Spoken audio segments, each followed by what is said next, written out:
আমরা যখন ছোটবেলায় স্কুলে যেতাম তখন বন্ধু বান্ধব নিয়ে হাসি ঠাট্টা করে দুষ্টুমি করে যেতাম,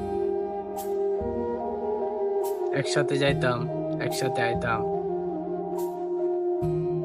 কিছু সময় আমরা ক্লাস ফাঁকি দিয়া অন্য জায়গায় লুকোচুরি খেলতাম।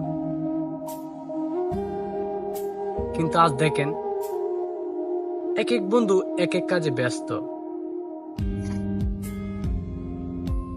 আজ আমি বাংলাদেশে, কিছু বন্ধু সেই দূর প্রবাসে কাজে ব্যস্ত। ফ্যামিলির চাপ,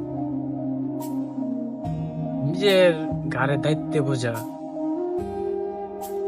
সে আগের দিনগুলো অনেক মিস করি আমি। বন্ধু বান্ধব নিয়ে চায়ের দোকানে আড্ডা, কই গেল সেই শৈশব দিনগুলো? আর কোনোদিন আসবে না সেই শৈশব দিনগুলো, একসাথে বন্ধু বান্ধব নিয়ে চায়ের দোকানে আড্ডা দেওয়া। কিছুদিন পরে আমরা সংসারে ব্যস্ত হয়ে যাব। আর একটা জিনিস আমরা সবসময় মনে রাখি,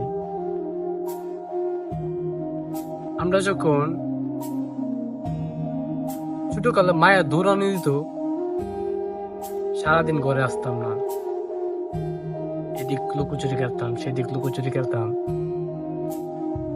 এমনকি রাতে মায়ে খোঁজাখুঁজি করে নিয়ে এসে খাওয়া দাওয়া করাতো আমাদের। আর আজ আমার কাছে মনে হয় আমি অনেক বড় হয়ে গেছি।